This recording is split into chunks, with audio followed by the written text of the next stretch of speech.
ஆனால் சொந்த பந்தமே என்று பேசுவதற்காக எங்களுடைய அருமை சகோதரி நீலவேணி அவர்கள் உங்கள் கைத்தட்டலோடு. நிறைய கூட்டம் அப்படி போயிட்டு வந்துட்டே இருந்தாலும் நிறைய ஊர் மக்கள் இருக்காங்க, அதனால ஒரு ஊர் பேரை சொல்ல முடியல நம்மளால. ஆமா, நிறைய ஊர் மக்கள் இருக்கீங்க. ரொம்ப அழகா இவ்வளோ பெரிய ஊரா இருந்தாலும், இவ்வளோ ஊர்ல இருந்து வந்திருந்தாலும், இவ்வளோ கூட்டம் இருந்தாலும் எவ்வளோ அழகா அமைதியா ஒரு நிகழ்வை ரசிக்கிறீங்க அப்படின்னா உண்மையா உங்களுக்கு நீங்களே பெருமைப்பட்டு கை தட்டிக்கலாம். ஏன்னா ஒரே ஒரு கிராமம் இருக்கும், மொத்தமே 40 பேர் தான் இருப்பாங்க, 4000 சண்டை போட்டு நிற்பாங்க நிகழ்ச்சியை நடத்த விடாம.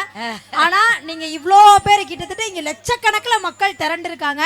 ஆனா எந்த ஒரு சலசலப்பும் இல்லாம அழகா உட்கார்ந்து நின்று அப்படி போற வர்றப்ப கூட பார்த்துட்டு ஒரு நிகழ்வு அழகா ரசிக்கிறீங்க அப்படின்னா உண்மையாவே ஒரு தரமான மக்கள் அப்படிங்கிறத நீங்க நிரூபிச்சிருக்கீங்க அப்படிங்கிறத சொல்லி, பிறந்து சிறந்த மொழிகளுக்கு மத்தியில் சிறந்தே பிறந்த அன்னை தமிழை வணங்கி அழகான ரசிக பெருமக்களுக்கும் நிகழ்ச்சி அமைப்பாளருக்கும் ஒளியின் ஒளி அமைப்பாளருக்கும் எங்களுடைய அருமையான திறமையான இசைக்கலைஞருக்கும் இரு அணியிலே இருக்கக்கூடிய பேச்சாளருக்கும் பட்டிமன்றத்தை வெகு சிறப்பாக நடாத்தி கொண்டிருக்கக்கூடிய நடுவர் அவர்களுக்கும் கண்ணியமிகு காவல்துறை நண்பர்களுக்கும் எங்களுடைய அன்பான பண்பான வணக்கத்தையும் நன்றியையும் தெரிவித்துக் கொண்டு ஒரு அருமையான தலைப்பு கொடுத்திருக்கீங்க நடுவர் அவர்களே. தலைப்பு என்னன்னு ஒரு தடவை ஞாபகப்படுத்துனீங்கன்னா, மனிதனின் நிம்மதிக்கும் மகிழ்ச்சிக்கும் வெற்றிக்கும் பெரிதும் துணையாக இருப்பது சொத்து சுகமா சொந்த பந்தமா. அதெல்லாம் விடுமா, உனக்கு எனக்கு ஒரு சின்ன வித்தியாசம் இருக்கு. என்ன வித்தியாசம் சொல்லி ஒரு கைத்தட்டு வாங்குமா? எனக்கு கைத்தட்டு வாங்காட்டி பரபரன்னு இருக்கு. சொல்லுங்க சொல்லுங்க. நீலவேணிக்கு எனக்கு ஒரு சின்ன வித்தியாசம் தான். என்ன வித்தியாசம்? நீங்க சும்மா செஞ்சு வச்ச சிலையாட்டம் இருக்கீங்க, சரிங்க. நம்மள கொஞ்சம் செதுக்காம விட்டுட்டாங்க, அதனால மலையாட்டம் ஆயிட்டேன். பட் ஒன் திங், மலையில இருந்து எத்தனை சிலை வேணாலும் எடுக்கலாம், சிலையில இருந்து ஒரு காலம் மலை எடுக்க முடியாது. இது மல்ல, அதனாலதான் எல்லா மலையும் வெடிகுண்டு வச்சு தகர்த்திக்கிட்டு இருக்காங்க, சிலைய கோயில வச்சு கும்பிட்டுக்கிட்டு இருக்காங்க. அப்படியா? ஆமா. நடுவர் அவர்களே, எதிரணியில 2 பேரும் பேசும்போது நீங்க ரொம்ப சந்தோஷமா கேட்டுட்டு இருந்தீங்க. ஏன்னா காசு காசு காசு காசுன்னு பேசிட்டு போனாங்க. என்னோட ஒரே கேள்வி என்னன்னா, பட்டிமன்றம் முடிஞ்சதுக்கு அப்புறம் காசை வாங்கிட்டு சங்கரன் கோயில் பஸ் ஸ்டாண்ட்ல படுத்து கிடக்க போறாங்களா இல்ல வீட்டுக்கு போக போறாங்களா? அப்படிதாமா, எவனும் ரூம் போட மாட்டேங்கிறாங்க, பஸ் ஸ்டாண்ட்ல தான் படுத்து கிடக்கணும். காசு வேணும் தான்.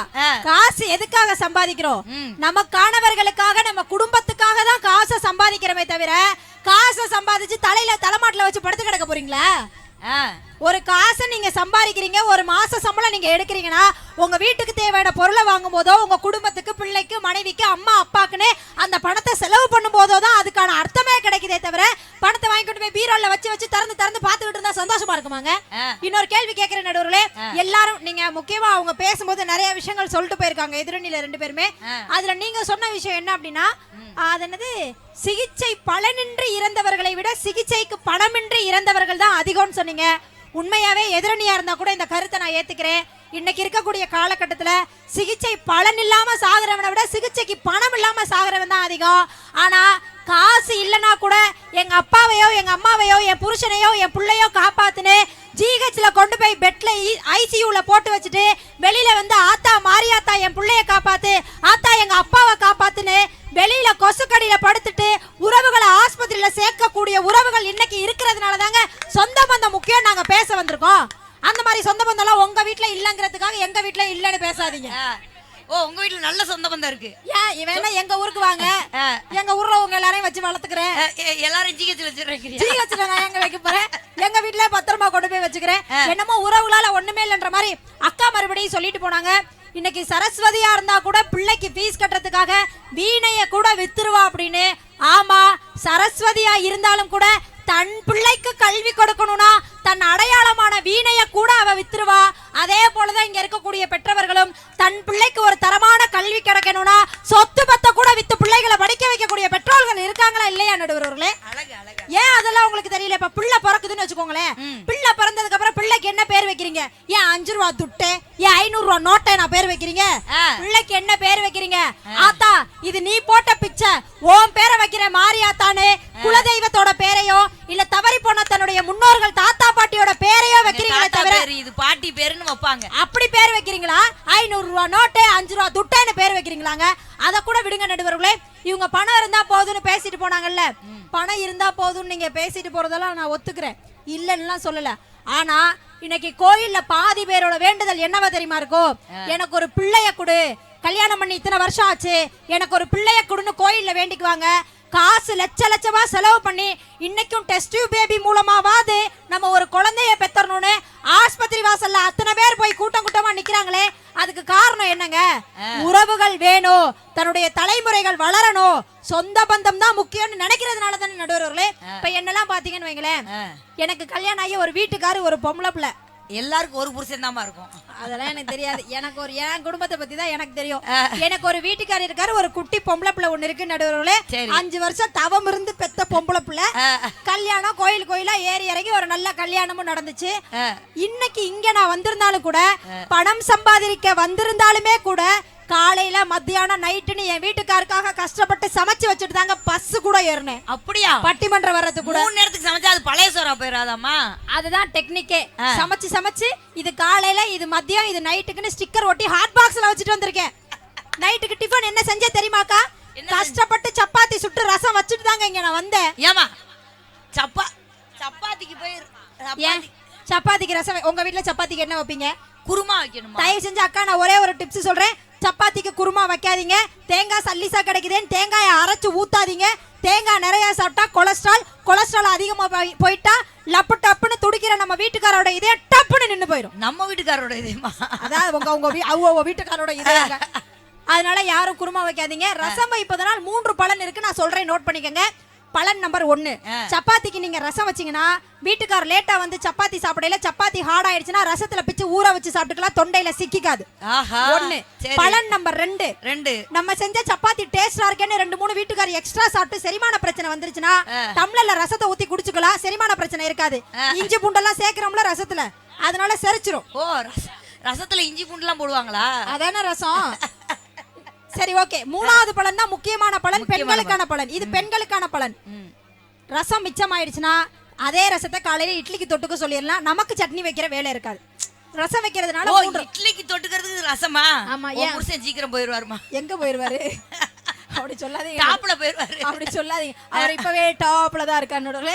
அப்படிலாம் சொல்லாதீங்க. ஆனா இப்ப உங்க வீட்டுக்காரர் உங்களை எப்படி கூப்பிடுவாரு?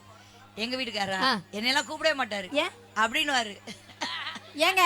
அதுக்காக நீங்க அவர் முதுகு பக்கம் நிக்கல, முன்னாடி பார்த்து பிடிப்பாரா? பின்னாடி போய் சொல்லுவாரு. ஏங்க நீங்க இவர் மலேசியா நீங்க போனீங்கன்னா பாருங்க, அங்க டோர் அமைப்பு எப்படி இருக்கும் தெரியுமா?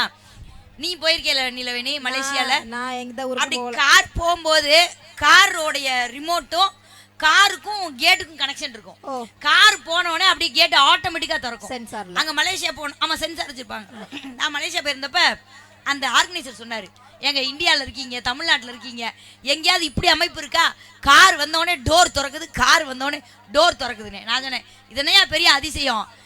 இதெல்லாம் ஒரு பெரிய அதிசயமா? எங்க ஊர்ல வந்து பாரு, நாங்க பொண்டாட்டி நடந்து வர்ற கொலுசு சத்தம் கேட்டா ஆட்டோமேட்டிக்கா புருஷன் பூரா எந்திரிச்சு நிப்பான், என் பொண்டாட்டி வந்துட்டா. எவ்வளவு பெரிய அதிசயம் வச்சிருக்கோம். அந்த மாதிரி கண்ட்ரோல்ல வச்சுக்கணுங்க குடும்பத்தை. ஆனா இப்ப உங்க வீட்டுக்காரர் எப்படி செல்லமா கூப்பிடுவான்னு எனக்கு தெரியல. ஆனா என்னெல்லாம் என் வீட்டுக்காரர் ஸ்வீட் பொண்டாட்டின்னு தான் கூப்பிடுவாரு. ஏன் தெரியுமா? என்ன வேலை எப்படி கிடந்தாலும் வாரத்துக்கு ஒரு தடவை என் வீட்டுக்காரருக்காக புது ஸ்வீட் செஞ்சு கொடுக்கறது என்னுடைய வழக்கம். எதுக்குமா? சுகர் வர்றதுக்கா? இல்லங்க, அவர் சந்தோஷமா இனிமையான வாழ்க்கையை வாழணுமேங்கிறதுக்காக. சரி, இன்னைக்கு கூட நடுவரவர்களே, இந்த வாரம் இன்னைக்கு ஸ்வீட் செஞ்சு கொடுக்கணுமேன்னு சொல்லிட்டு யூடியூப பார்த்து அவசரமா ஒரு ஸ்வீட்டை செஞ்சு அதுக்கு கேசரின்னு பேரை வச்சேன். போர் நீயே வச்சிட்ட? நானே வச்சேன். சரி, என்ன நீங்க பிறந்ததுக்கு அப்புறம் தானே உங்களுக்கு பேர் வச்சாங்க? சரி, அது மாதிரி நான் ஸ்வீட்டை செஞ்சதுக்கு அப்புறம் கேசரின்னு பேர் வச்சேங்க. குண்டர் மண்டக்கு இப்படி எல்லாம் கேள்வி கேட்டா எனக்கு பதில் சொல்ல தெரியாதுமா? ஆமா, நானே கேக்குறேன்க்கா, நீங்க நியாயமா இருந்தா நீங்களே சொல்லுங்க. அவசரமா செஞ்ச கேசரி, பட்டிமன்றம் வரணும், ரொம்ப தூரம் வரணுமேனா அவசரமா ஆசைப்பட்டு செஞ்ச கேசரியில ஒரு சின்ன மிஸ்டேக் ஏற்பட்டது தப்பாங்க? ஒரு சின்ன மிஸ்டேக் ஏற்பட்டது தப்பாங்க? நான் செஞ்ச கேசரியில கொஞ்சம் காரம் போனது தப்பாமா? கொஞ்சம் காரம் கூட போனது தப்பா? கேசரி கொஞ்சம் தாங்க காரம் கூட போச்சு. சிகப்பு கலர்ல வரணுமே கொஞ்சம் தான் காஷ்மீரி சில்லி பவுடர். சமையல் இனி மெல்ல மெல்ல சாகும் நீலவேணியோடு. காஷ்மீரி சில்லி பவுடர் போட்டு அழகா தான் கேசரி செஞ்சேன். யூடியூப் பார்த்து மைதா மாவு வாங்கி சக்கரை போட்டு காஷ்மீரி சில்லி பவுடர் போட்டு. மைதா மாவு? ஆமா, கேசரி மைதா மாவுல தானே கேசரி. ரவால செஞ்சா அதுக்கு பேர் உப்புமாங்க. அட கூமுட்ட, இது கூட எனக்கு தெரியாது. ஆனா ஏதோ செய்ய ரவையில காரம் போட்டா அது உப்புமா, இனிப்பு போட்டா கேசரி. அப்படியா? உன் மாமியா உன்னை எப்படிதான் வச்சு வாழுதோ தெரியல. தேங்க்யூ நடுவர். ஆனா இங்க பாருங்க, இவங்க எல்லாம் குடும்பத்தை பிரிச்சிடறாங்க, மாமியார் மருமகளை பிரிச்சிடறாங்க. அப்படி எல்லாம் கிடையவே கிடையாது. எனக்கு கல்யாணம் ஆகி 5 வருஷம் ஆச்சு. நான் அந்த வீட்டுக்குள்ள என்னைக்கு என்னுடைய வலது காலை எடுத்து வச்சு உள்ள போனனோ, முதேவேது இடது காலு. சரி ஓகே, ஒரு எமர்ஜென்சில ஏதோ ஒரு காலை எடுத்து வச்சு போயிட்டேன், விடுங்களேன். சரி, இதெல்லாம் ஆராய்ச்சி பண்றது. அந்த வீட்டுக்குள்ள போன அன்னையில இருந்து இன்னைக்கு வரைக்கும் நான் அதே வீட்டுல தான் இருக்கேனே தவிர சத்தியமா தனி கொடுத்தன போகவும் மாட்டேன். நல்ல பிள்ளை. உறவுகளை முக்கியம். எங்க வீட்லயே 3 ஆம்பளை பிள்ளைங்க, 3 பசங்க, நான் தான் 3வது மருமக. நாங்க 6 பேரு, என் மாமனார் மாமியார் மொத்தம் 8 பேரு. எங்க பிள்ளைங்க 3 பொம்பளை பிள்ளைங்க இருக்காங்க. 11 பேர் ஒரே வீட்டுல தான் இருக்கோம். இன்னைக்கு வரைக்கும் நல்ல ஒரு கூட்டு குடும்பத்துல இருக்க புள்ள எவ்வளவு அழகா பேசுது. இன்னைக்கு வரைக்கும் என் வீட்டுக்கார கூட்டிட்டு எத்தனையோ பிரச்சனை வந்திருக்கு. என் மாமியாருக்கு எனக்கு டெய்லி சண்டை வரும். புது சண்டையை அப்டேட் ஆயிட்டே இருக்கும். ஒரு நாள் கூட சண்டை வருதே, நமக்கு இந்த குடும்பம் வேணாம், நம்ம தான் சம்பாதிக்கிறோம், நம்ம வீட்டுக்காரர் தான் சம்பாதிக்கிறாருன்னு என் வீட்டுக்கார கூட்டிட்டு ஒரு நாள் கூட நான் தண்ணி கொடுத்த நான் போகலங்க. கல்யாணம் ஆகி 3வது நாளே என் மாமியாரையும் மாமனாரையும் தான் அனுப்பி வச்சேன். இப்படி கைத்தட்ட வேற சொல்லிட்டேனே எல்லாத்தையும். டெக்னிக்கா எப்படி வாழணும்னு கத்துக்கணும் நடுவர் அவர்களே. உயிரோடு இருக்காங்களாமா? ஏன் இல்ல புதைச்சிட்டியா? அதெல்லாம் பண்ண மாட்டேன். பிள்ளை அப்புறம் யாரு பாத்துக்கிறது? பிள்ளைய பாத்துக்கிறதுக்காக பத்திரமா வச்சிருக்கேன். எங்க ஊர்ல ஒரு மாமியா மருமக, சின்ன ஜோக் தான். எங்க ஊர்ல ஒரு மாமியா மருமக, இந்த மாமியாளுக்கு மருமகளுக்கு சண்டை வந்துச்சு. பேசி பார்த்தா மருமக செட் ஆகல. மருமக என்ன பண்ணா, டப்புன்னு ஒரு உலக்கை எடுத்து கழுத்துல போட்டான். மாமியாளுக்கு உயிர் கெட்டி, உயிர் இருக்கு ஆனா பேச முடியல, இழுக்குது. இப்ப வேலையெல்லாம் பார்த்துட்டு புருஷன் வர்றாரு. புருஷன் வந்த உடனே மாமியாளுக்கு இழுக்குது. மாமியா என்ன சொல்ல நினைக்குது, உலக்கையை எடுத்து உன் பொண்டாட்டி கழுத்துல போட்டுட்டான்னு சொல்ல நினைக்குது. புருஷனை பார்த்து, மகனை பார்த்து சொல்லுது, டேய் உலக்க மருமக மகன், இப்படி 3 காட்டுச்சு. உடனே இவன் திருன்னு முழிச்சான். உடனே மருமக டெக்னிக்கா பேசினான், என்னங்க இது கூட தெரியாது உங்களுக்கு, திருன்னு முழிக்கிறீங்க, உங்க அம்மா என்ன சொல்றாங்க தெரியுமா, ஏண்டா உலக்க மாதிரி நிக்கிற, என் கழுத்துல நடக்கிற 5 பவுன் நகையை எடுத்து உன் பொண்டாட்டிக்கு போடுறான்னு சொல்லுது. கழுத்து உலக்க மாமியால போட்டானா இல்லையா? அந்த உலக்க எடுத்து அவன் 2 பேரையும் போட்டான். தப்புன்னு அந்த நகையை கழட்டினான் பாரு, இழுத்துக்கிட்டு இந்த உயிரும் போயிருச்சு. அவ்வளவுதான். ஆனா நடுவர்களே, நீங்க சொன்னீங்க இல்லையா, எதிரணிலே சொல்லிட்டு போனாங்க, இன்னைக்கு காசு இருந்தா ஆண்டவனை கூட அருகில போய் பார்க்கலாம். என்ன பிரச்சனை இப்ப இங்க? What is the problem? ஒண்ணும் இல்லடா, இங்க 1008 ப்ராப்ளம் ஓடிக்கிட்டு இருக்கு. இல்ல அந்த சட்டத்துல எங்காவது இருந்தா தர்மவான்களே கொஞ்சம் டீ கொடுங்க, தொண்டை வலிக்குது. ஆமா, எங்களுக்கு அடிக்கடி எசன்ஸ் டீயை உள்ள இறக்குனாதான் பேச்சு வரும். இல்லைன்னா அதான் உனக்கா தாண்டா, ஓ சார்பா தாண்டா. ஆமா, இல்லைன்னா தூக்கம் வந்துடும். நீங்க சொன்னீங்க இல்லையா, இன்னைக்கு காசு இருந்தா ஆண்டவனை கூட அருகில் போய் பார்க்கலாம் நீங்க சொன்னீங்க. கண்டிப்பா உண்மைதாங்க. இன்னைக்கு 500 ரூபாய் டிக்கெட் எடுத்தீங்கன்னா ஆண்டவனை போய் பக்கத்துல பார்க்கலாம். 5000 ரூபாய் காசு கொடுத்தீங்கன்னா சாமி சிலையை வீட்டுல எடுத்துட்டு போய் பூஜை பண்ணிட்டு மறுநாள் கொண்டு வந்து கொடுத்துடலாம். காசு இருக்கிறவன் ஆண்டவனை பார்க்கலாம். ஆனா தர்ம தரிசனத்துல போய் நிக்கிறவனை தான் ஆண்டவனே பாப்பாங்கிறது உங்களுக்கு தெரியுமா தெரியாதாங்க? சாமியை கூட லஞ்சம் கொடுத்து பார்த்தா சாமி எப்படி உங்களுக்கு நீங்க கேட்கறத கொடுப்பாரு? ஏங்க ஜோக் அடிச்சாதான் கை தட்டுறாங்க, போங்க, எங்களுக்கு என்ன செய்யணும் தெரியும், போங்க. பாட்டு பாடணுமா பேசணுமா? பாட்டு பாடணும் அப்படின்னா கை தட்டுங்க. பத்தியா, கை தட்டே வரல. ஜோக் அடிச்சா சிரிப்பேன் கை தட்டுங்க. பாத்தீங்களா? நல்ல கருத்துக்களை சொன்னா அமைதியா உட்கார்ந்து ரசிப்பேன்னு சொல்லி கை தட்டுங்க.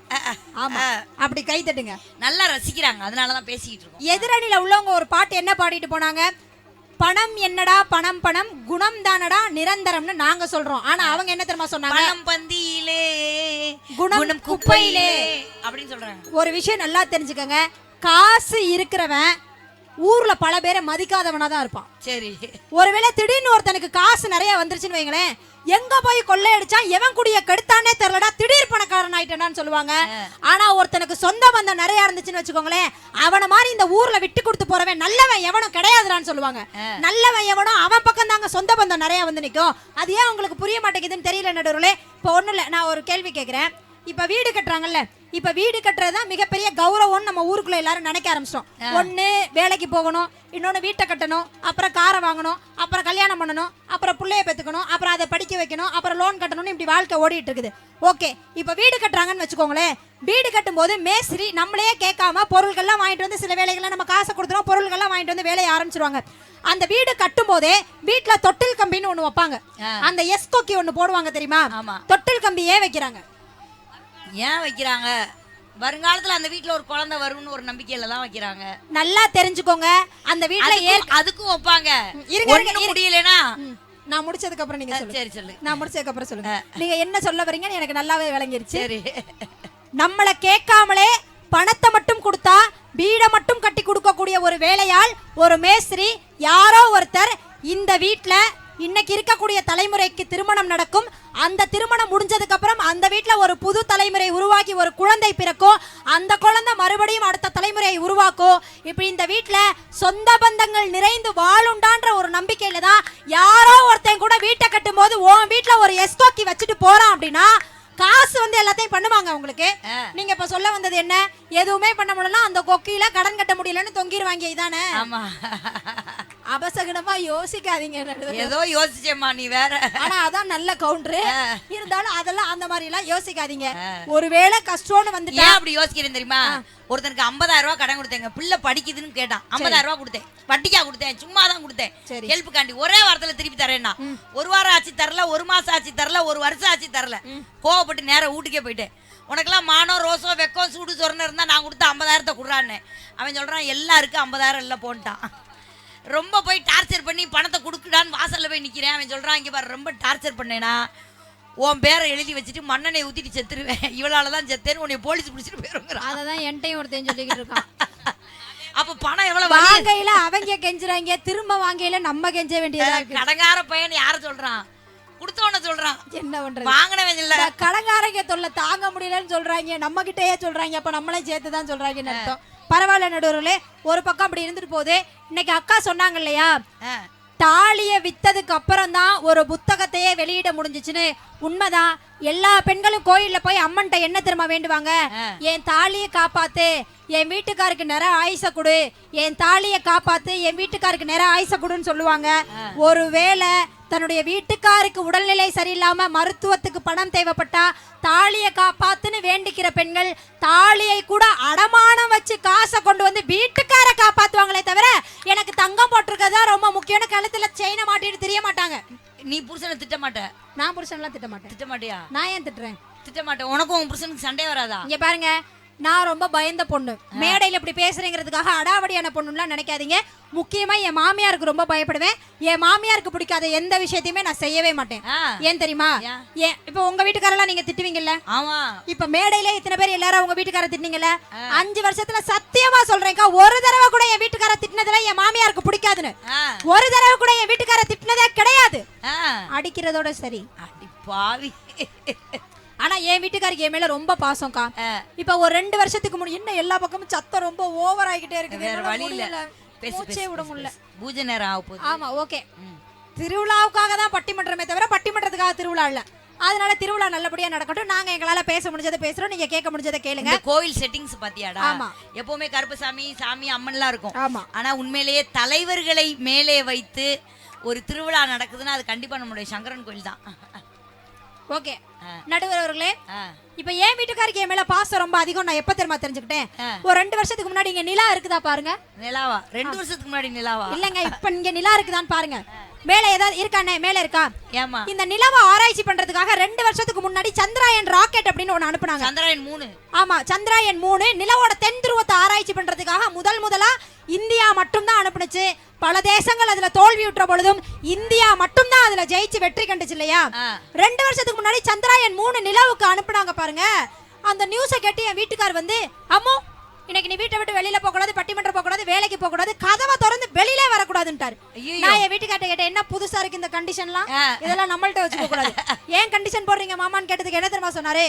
ஒண்ணு இல்லடி தங்கம், இன்னைக்கு நிலவை தேடி ராக்கெட் போகுது, ஒருவேளை நீ வீட்டை விட்டு வெளியில வந்தா நிலா நீந்தான்னு கன்ஃபியூஸ் ஆகி ராக்கெட் நம்ம வீட்டுக்கு வந்துரும், நாசாவுக்கு நட்டமா போயிரும்டி.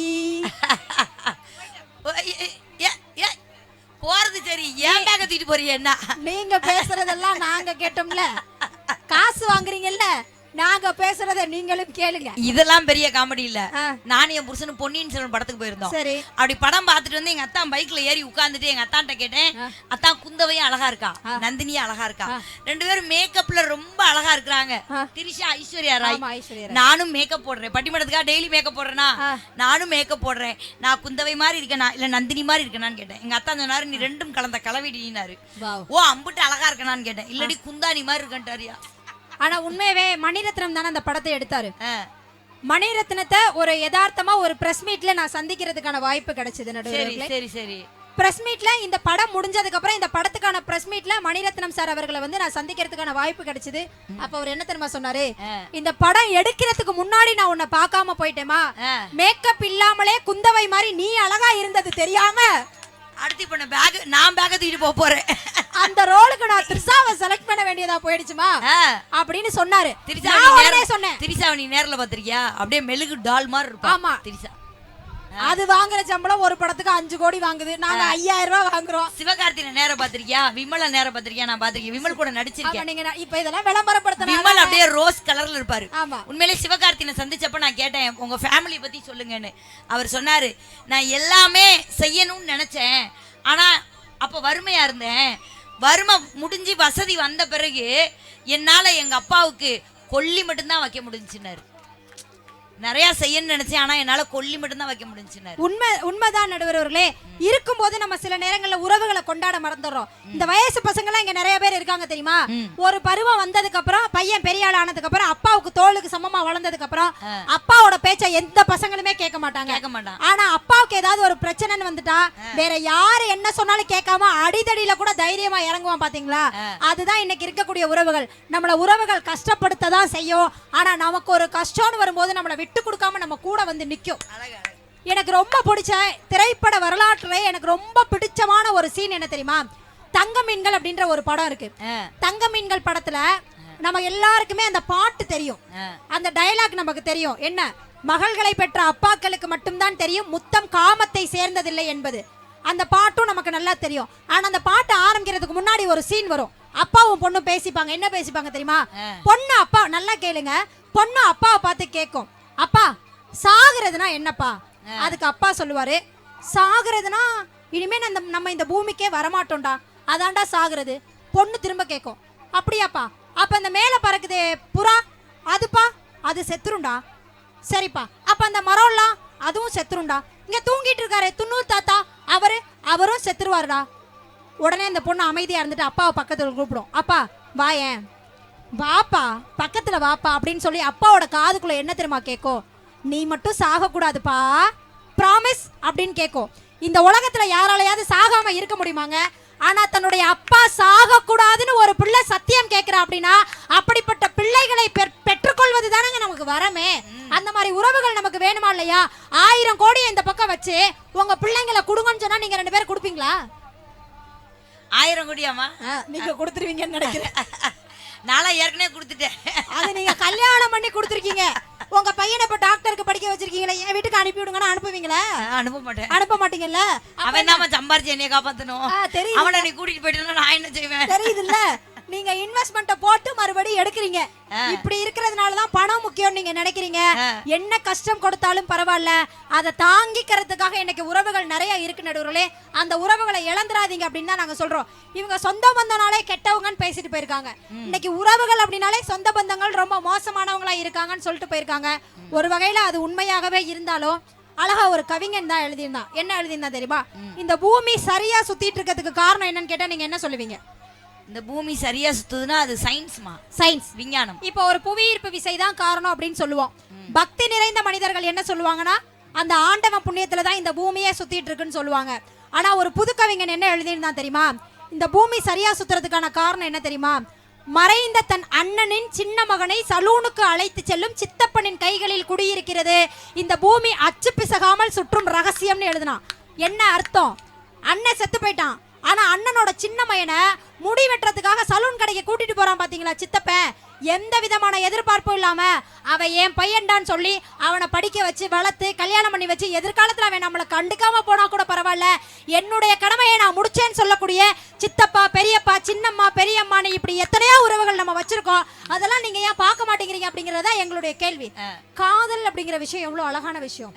அந்த காதலை பத்தியில இவங்க இவ்வளவு கொச்சையா காசு இருந்தாதான் இன்னைக்கு காதல் வரும்னு பேசியிருக்காங்க. அப்படி கிடையாது நடுவர்களே. காதல் நானும் என் வீட்டுக்காரும் காதலிச்சு திருமணம் பண்ணிக்கிட்டோம். அப்படியா? தாய் மாமனா இருந்தாலும் நாங்க காதலிச்சு திருமணம் பண்ணிட்டோம். வீட்டுக்காருக்கு டேஸ்டே இல்லம்மா. அப்படியா? பரவாயில்ல, இருந்துட்டு போகுது நடுவர்களே. இப்ப இந்த ஊர் இங்க இருக்கா? என் ஊர் பேராவணி கிட்டத்தட்ட ஒரு 400 கிலோமீட்டருக்கு இந்தாண்ட இங்க நான் இருக்கேன், அந்தாண்ட என் வீட்டுக்காரர் அங்க இருக்காரு. அவர் அங்க இருந்தாலும் என்னதான் நினைச்சிட்டு இருப்பாரு, நான் இங்க இருந்தாலும் அவரை தான் நினைச்சிட்டு இருப்பேன். உண்மையாவே. அப்படி இங்கேயும் அங்கேயும் நாங்க 2 பேரும் மாத்தி மாத்தி எங்களை தான் நினைச்சிட்டு இருக்கோம். ஆனாலும் என் வீட்டுக்காரனை ஏன் தெரியுமா காதலிச்சேன்? நீ இங்க இருந்து அங்க நினைச்சுக்கிட்டு இருக்க, ரைட், ஓகே. ஆமா, அவர் எங்க சுத்திக்கிட்டு இருக்காரோ யாருக்கு தெரியும். அப்படி எல்லாம் சொல்லாதீங்க. அவர் அப்படி எங்கேயும் சுத்தக்கூடாதுன்னு சொல்லி தான் என் தங்கச்சியை காலேஜுக்கு லீவ் போட்டு வீட்டுல வந்து மாமாவை பத்திரமா பாத்துக்கடின்னு சொல்லிட்டு வந்திருக்கேன். மொத்தமா சோழியை முடிச்சிட்ட நீ. நான் ஏன் சொல்லி முடிச்சேன்? பத்திரமா மாமாவை பாத்துக்க. அதான் உன் தங்கச்சிக்கு கால் பண்ணி சுவிட்ச் ஆஃப்ல இருக்குமா? அதான் என் வீட்டுக்கார வாட்ச் பண்ண சொல்லியிருக்கேன். மாமாவுக்கு எத்தனை போன் கால்ஸ் வருது, மாமா எத்தனை தடவை வீட்டை விட்டு வெளியில போறாரு அப்படின்றதெல்லாம் நோட் பண்ணிடுன்னு சொல்லி. அதான் எங்கேயும் போக வேண்டாமே, நீ தான் இறைய வீட்லயே கொடுத்துருக்கிய. அப்படிலாம் சொல்லாதீங்க நடுவர்களே. என் வீட்டுக்கார ரொம்ப நல்லவர், என் தங்கச்சி ரொம்ப நல்லவ. ஆனாலும் என் வீட்டுக்காரோட மீசையை பார்த்துதான் நான் காதலிக்கவே ஆரம்பிச்சேன். எப்படி தெரியுமா? எப்படி? மச்சா மீச வீச்சருவா மச்சினி எல்லாம் ஏங்கிடுவா மச்சா கண்ணு மந்திரமா சுத்தி போனே பம்பரமா செய்கூலி சேதாரோ எல்லாம் அடையில்லாம பிரம்மம் தான் செஞ்சு வச்சானே அடையெல்லாமே மறைக்காத சிரிக்காத குடிக்காத கைய குடிக்காத மறைக்காத சிரிக்காத குடிக்காத கைய குடிக்காத. நீலவேணி ஒன்றும் வருத்தப்படாத. ஆக்சுவலா நம்மள மாதிரி இந்த பாட்டு பட்டிமன்றத்துக்கு இதுல 10 பாக்ஸ் வேணும், பெரிய ஆம்பிளிஃபையர் வேணும். அதெல்லாம் இருந்தா தான் மக்களுக்கு வெளியே போய் சவுண்டு சேரும். ஆனா ரொம்ப சின்னமா 2 தக்காளி 2 வெங்காயத்தையும் கொடுத்தா எப்படி ஒரு பொண்ணு சமைச்சு வைப்பாளோ அது மாதிரி இம்யூனிகாண்டி பாக்ஸ்ல ரொம்ப அழகா ஆப்ரேட் பண்றீங்கன்னு எங்களுக்கு ரொம்ப நன்றி. ஆமா, இருப்பதை வைத்து பொறுப்பாக தன்னுடைய வேலையை செஞ்சுட்டு இருக்க ஆடியோ. ஏன்னா ஒரு பெரிய அமைப்புல இவ்வளவு சவுண்ட்ல ஒரு ஆடியோவை செட் பண்றது ரொம்ப பெரிய கஷ்டம். அதுவும் ரொம்ப காத்து வீசி அந்த ஆமா பெரிய கிரவுண்ட்ல இத்தனை இடத்துல ரிஃப்ளெக்ட் ஆகி வேற வரும். ஏன்னா இத்தனை வாகனங்கள்லாம் நிக்கிறதுனால. பட் அதுவே எங்களுக்கு ஒரு பெரிய மகிழ்ச்சி தான். எனக்கு என்னன்னா இந்த சவுண்ட்ல ஏன் சவுண்ட் எனக்கு கேட்க மாட்டேங்குது. அதுதான் நான் வந்து நல்லா கேக்குது. கேக்குறதுனாலதான் இவ்வளவு பேர் நிக்கிறாங்க. முன்னாடி இந்த பக்கம் பாரு எவ்வளவு நேரமா நிக்கிறாங்கன்னு. இப்ப அந்த உட்காருங்களே, கால் வலிக்க போகுது. நீங்க எல்லாம் நிக்கிறது எங்களுக்கு கால் வலிக்குது. நானும் வெக்கத்தை விட்டு டீ கேட்டேன். ஒருத்தர் டீ வாங்கி தர மாட்டீங்களாப்பா? 7 பேர் கிடக்குமே மேடல, கால் கத்திட்டு கிடக்கும். சரி விடு பாப்பத்துக்கு. சரி ஓகே நடுவர்களே, அதுக்கும் பணம் தான் வேணும். ஆமா, இப்போ உங்க சித்தப்பா இருந்தாருன்னா வாங்கி கொடுத்துருப்பாரு. எங்க சித்தப்பா நிறைய புருஷ இருந்தாருன்னா 10 டீ வாங்கிட்டு வந்திருப்பாரு. டீ போட்டு கொடுத்துருப்பாருன்னு சொல்லுங்க. வாங்கிட்டு வரீங்களா? அப்புறம் இத நல்ல விலைக்கு வித்துருவோமா? இல்ல நான் பாட மாட்டேன், நீங்க போயிட்டு வரலாம். நான் பாட மாட்டேன். அப்படியா? 1000 ரூபாய் எடுத்து நாட்டாம என்ன நாட்டாமோட அப்பாவை பத்தி கூட பாடுவோம். இப்போ போய் ஒரு 7 டீ வாங்கிட்டு வாங்க. 10 பாட்டு பாடுறேன். பாடுங்க. அவர் ஆடுற பத்தியா? ஆனாலும் நடுவர்களே, காதல் அப்படிங்கிறது எவ்வளவு அழகான விஷயம். இப்ப நீங்க காதலிச்சிருக்கீங்களா? நானா ஏமாதெல்லாம் ஞாபகப்படுத்துறேன். ஏன் காதலிச்சோம், கல்யாணம் முடிஞ்சுச்சு. வாவ், எனக்கு சிவகாசியில முடிஞ்சு, அவனுக்கு கோயில்பட்டுல முடிஞ்சு. இல்ல எனக்கு அப்புறம் என்ன காதல் டீப் உனக்கு ஒண்ணு தெரியுமா? சொல்லுங்க. அழகான ஒரு காதல் கவிதை இருக்கு. சைக்கிளில் வந்தேன் ஹாய் என்றால், பைக்கில் வந்தேன் ஹலோ என்றால், காரில் வந்தேன் அத்தான் என்றால், அத்தனையும் ஓசி என்றேன் அண்ணா போயிட்டு வரேன் நாள். சூப்பர் தான் நடுவர்களே. அந்த மாதிரி காதல் இருக்கு. ஆனா காதல புனிதமா நினைக்கக்கூடிய காதல் கூட இருக்குன்னு யுகபாரதி எவ்வளவு அழகா சொல்லியிருக்காரு தெரியுமா? எப்படி? ஓரம் கிழிந்த பாய், காரை பேர்ந்த சுவர், ஒட்டடை படிந்த ஜன்னல், களைந்த தலையணை. நடுவர்களே, கவிதையை நல்லா கேளுங்க. களைந்த தலையணை என்ற போதிலும் என் வீடு இனிது, ஏனென்றால் எதிர் வீடு உனது. தன்னோட வீட்டுல ஒண்ணுமே இல்லைனாலும் கூட அவன் வீடு ரொம்ப அழகுன்னு அவன் ரசிக்கிறான். ஏன் தெரியுமா? எதிர் வீட்டுல தன்னுடைய காதலி இருக்கா அப்படிங்கிறதுக்காக தான். அப்படி காதல் பாட்டு பாடினா எவ்வளவு அழகா இருக்கும் தெரியுமா? அதானங்க உறவுகளுக்குள்ள மகிழ்ச்சி. ஒன்ன மறந்திருக்க ஒரு பொழுதோரியம்மா, கண்ணி முகத்தை விட்டு வேற எதையும் தெரியே, வங்கத்தில விளங்க மஞ்சள் கிழங்கெடுத்து பொரசி அம்மா, இங்கும் அங்கு பூசி வரும் எழில் இருக்கும் அரசி, குடியிருப்போம் கொண்டு கிளியே கொஞ்சி கிடப்போம் பாடி வெளியே, சாட சொல்லிதான் பாடி அழைச்சேன் சம்மதமும் தான் சொல்லி கிளியே, சாமத்துல வாரே அம்மா சாமந்தி பூத்தாரே, கோபப்பட்டு பார்த்தா அம்மா வந்த வழி போ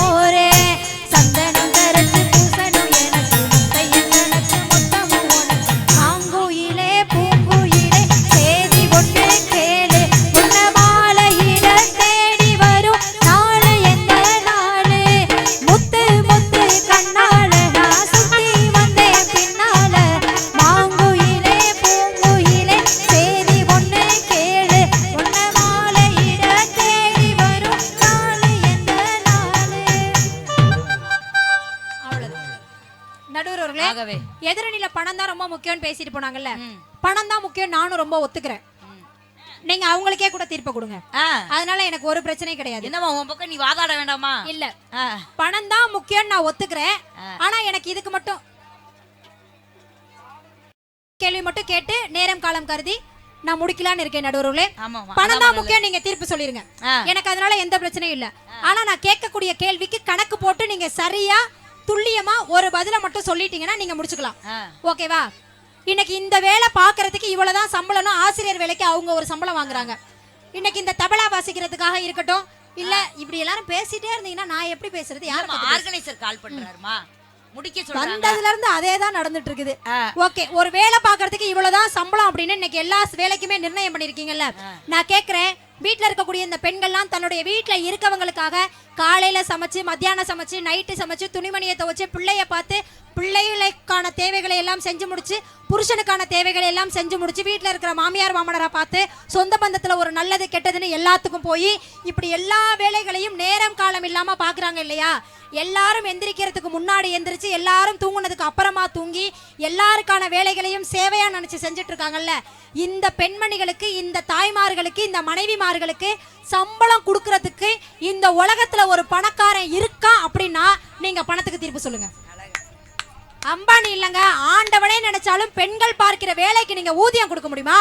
அப்பேற்பட்ட கோடீஸ்வரன் இன்னைக்கு இருக்கானா? அவ்வளவு பணம் வச்சிருக்கவன் இந்த உலகத்துல பிறந்திருக்கானா?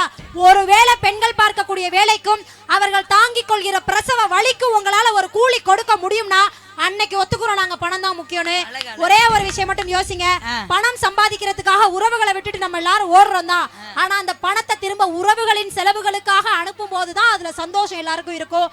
இன்று வரைக்கும் அப்பா வாங்கின கடனுக்காக, அம்மாவுடைய மருத்துவ செலவுக்காக, அக்கா தங்கச்சியை படிக்க வைக்கிறதுக்காக, தம்பியின் திருமணத்திற்காக, இப்படி தன்னுடைய இளமையை தொலைத்து விட்டு வெளிநாட்டில் ஒட்டகம் கூட மேய்க்கக்கூடிய இளைஞர்கள் இருக்கிற வரைக்கும் தன்னுடைய கல்யாணம் தள்ளி போனாலும் கூட பரவாயில்ல, தன்னுடைய அப்பா அம்மா கஷ்டப்படுறாங்களேங்கிற ஒரு காரணத்துக்காக நீங்க கையை காட்டுறவனை நான் கல்யாணம் பண்ணிக்கிறேன்பான்னு சொல்லக்கூடிய பெண்கள் இன்னைக்கு இருக்கிற வரைக்கும் குடும்ப கஷ்டத்தை நினைச்சு இன்னைக்கு பார்ட் டைம் ஜாபுக்கு வேலைக்கு போய் தன்னுடைய கல்வியை தானே படித்துக் கொள்கிற மாணவர்கள் இருக்கிற வரைக்கும் பணங்கிறதெல்லாம் வெறும் காகிதம் தாங்க.